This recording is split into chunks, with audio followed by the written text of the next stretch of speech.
Olá a todos, sejam bem-vindos novamente. Aqui é o professor Tiago falando com vocês. Espero que todos estejam bem e hoje nós iremos falar sobre visão. Visão é um dos 5 sentidos do corpo humano, um dos 5 sentidos que nós humanos temos. Tá? É um sentido desenvolvido. É lógico que tem aquelas pessoas que não conseguem ver, aquelas pessoas que são cegas, possuem um certo nível de cegueira, mas para compensar a falta da visão, eles desenvolvem outro sentido. Por exemplo, o olfato fica mais aguçado, a audição fica melhor. Tá? Mas visão. Visão é responsável, né, por encontrar ou por receber as informações do ambiente através da luz. Né? A luz chega aos nossos olhos, traz as informações do ambiente onde nós estamos. Tá? Os olhos, lógico, são os responsáveis pela visão, e eles estão localizados ou alojados nas órbitas oculares. Tá? Esses olhos são revestidos também por uma membrana com finíssimos vasos sanguíneos, que é chamada conjuntiva. Tá? Então, nós temos os olhos localizados nas órbitas oculares. As órbitas oculares protegem o globo ocular e também é o local onde os músculos oculares fixam ao olho. E a conjuntiva é aquela membrana que, quando inflamada, nos incomoda. Né? A gente fica com aquela sensação de areia no olho, né? Que é conjuntivite. Então, quando a conjuntiva está normal, ela tem uma coloração mais clara. Né? E quando ela está inflamada, a coloração é vermelha e você pode observar a quantidade ou número de finíssimos vasos sanguíneos. Okay? O olho, nosso olho, ele é formado ou ele é constituído por 3 membranas, que é a esclera ou esclerótica, a coroide e a retina. Mas antes de falar dessas estruturas, dessas membranas, vamos falar da constituição externa da região ocular ou da região dos olhos.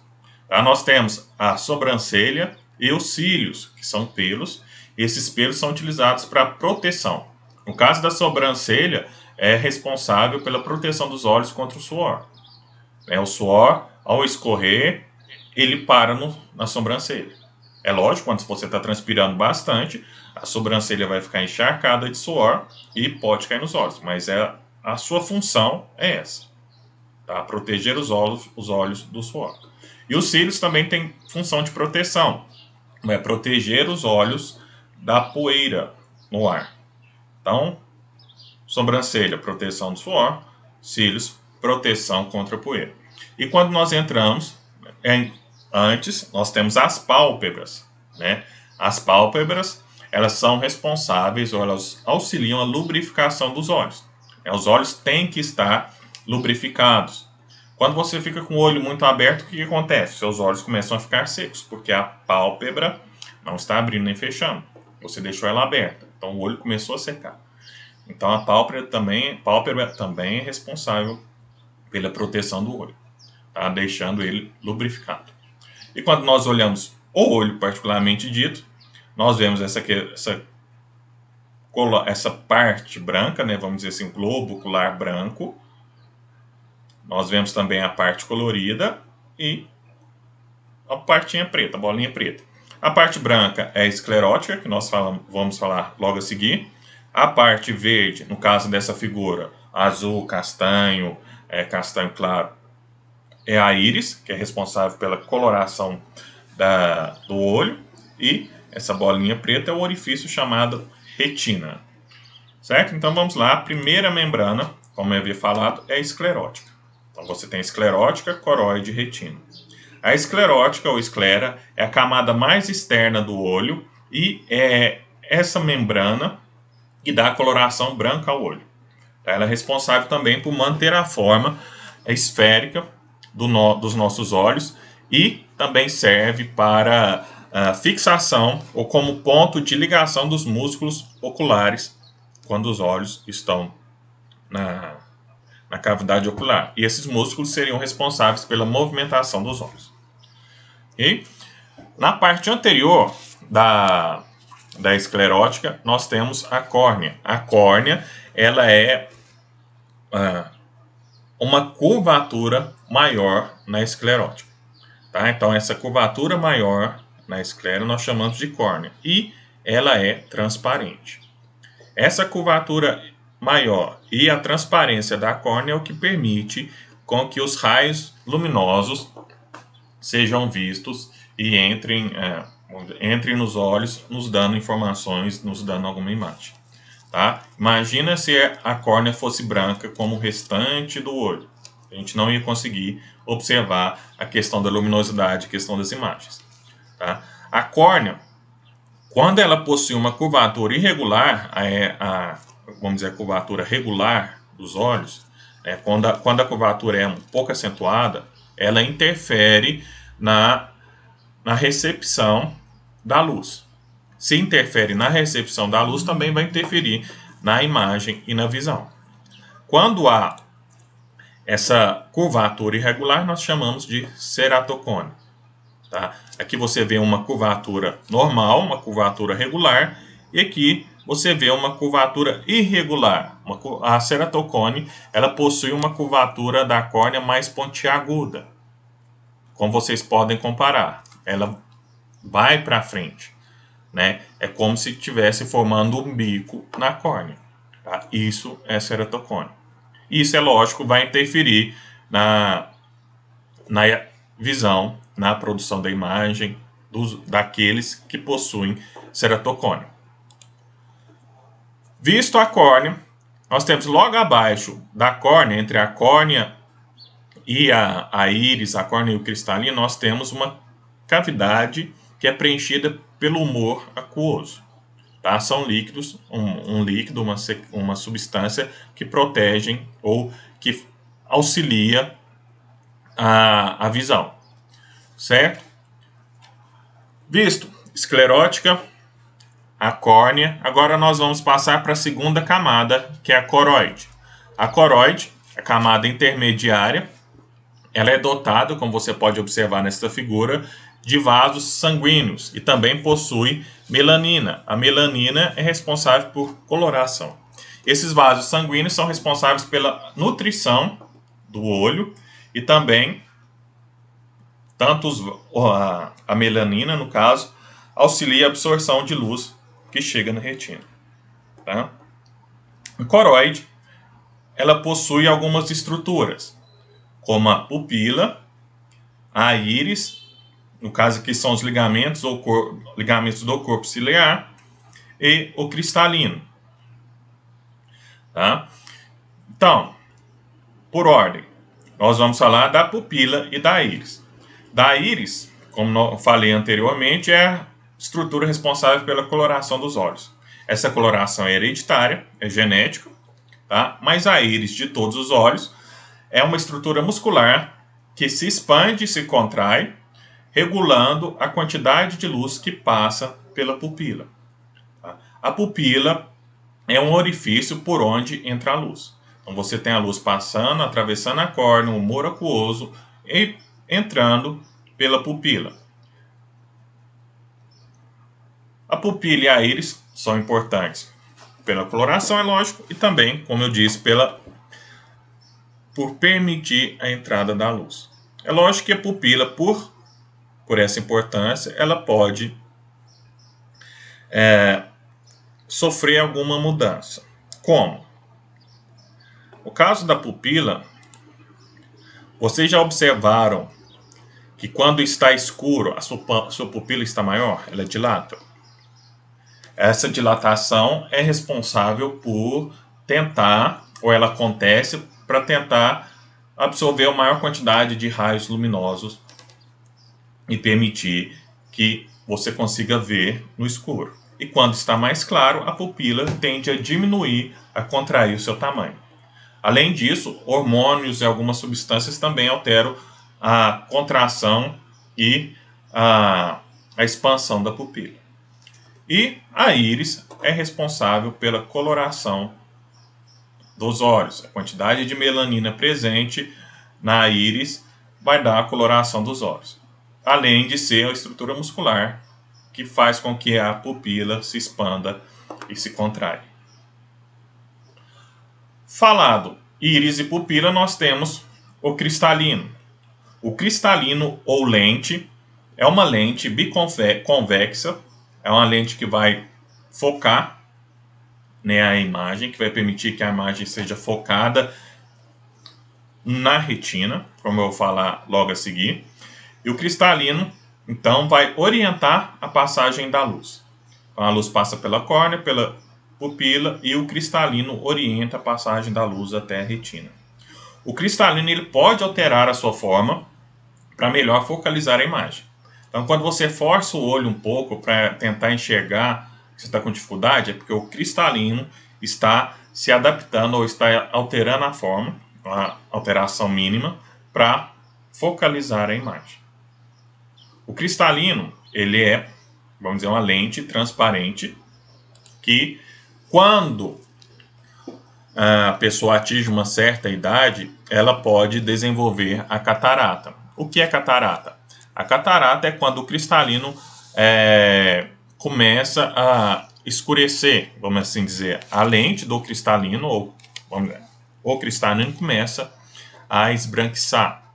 A coloração do cristalino muda, e se a coloração muda de transparente para algo mais opaco, mais nublado, como a figura mostra, vai ter uma dificuldade em permitir a passagem de luz. Tá? Então, quem tem catarata, a sugestão ou a indicação é que faça cirurgia para tratar a catarata. Tá? E aqui você tem um olho normal, com a lente transparente, né, com o cristalino transparente, e um olho com catarata. Você observa que o cristalino está nublado, está claro. Você vê essa mancha branca no olho, certo? Então lá, continuando as estruturas dos olhos, nós temos também o corpo vítreo. O que é o corpo vítreo? O corpo vítreo é uma câmara logo abaixo do cristalino. Tá? Essa câmara é preenchida por um líquido gelatinoso e viscoso. A pressão desse líquido é que vai fazer com que o olho mantenha a sua forma esférica. Ok? Então falamos da esclerótica, da coroide, e agora nós vamos falar da última membrana, que é a retina. A retina é a membrana onde os raios luminosos vão incidir, né? O cristalino vai, como eu havia dito, o cristalino vai orientar a passagem da luz para até a retina, e na retina é onde a luz incide e também é onde a imagem é formada. Tá? Então a retina ela possui duas células, dois tipos celulares, que seriam os bastonetes e os cones, como nós podemos ver nesta imagem. Os bastonetes e os cones. Os bastonetes eles são responsáveis por captar energia luminosa. Tá? Os bastonetes não captam a coloração, mas captam a energia luminosa. Eles são sensíveis à luz. Já os cones, eles captam diferentes comprimentos de onda, permitindo que nós consigamos ver em cores. Tá? No caso dos cones, eles têm apenas três cores. Vêm apenas três cores. O verde, o vermelho e o azul, que são as cores primárias. As diversas variedades de cores é uma combinação dessas cores primárias. Tá? Então a luz incide, passa pela córnea, passa pela retina, passa pelo cristalino e vai incidir na retina. Essa luz, a intensidade luminosa, ela é absorvida ou ela é observada pelos bastonetes, e a coloração ela é observada pelos cones. É lógico que alguém que tem uma dificuldade ou tem uma deficiência, melhor dizendo, nos cones, não consegue ver cor. Veria em preto e branco. Ok? E como nós conseguimos ver uma imagem? Né?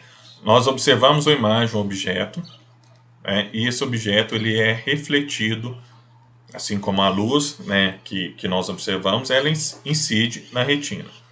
Acontece que esse objeto ele forma uma imagem invertida na retina. Tá? Se a imagem é invertida, por que nós não vimos ou não vemos a imagem invertida? Por que nós não vemos, no caso o passarinho, o beija-flor de cabeça para baixo? É porque essa imagem, a retina, o olho está ligado, conectado ao nervo óptico, certo? Quando essa imagem ela é refletida, vamos dizer, inserida, ou a retina observa a imagem, o nervo óptico ele é acionado. Então, o nervo óptico sendo acionado envia um impulso nervoso até o cérebro. Então, o cérebro vai endireitar a imagem. Então, você tem a imagem, na retina ela fica invertida e o cérebro coloca ela na posição original. Ok? Nervo óptico. Então, a retina, a imagem, a luz incide na retina, o nervo óptico leva a informação até o cérebro. Certo?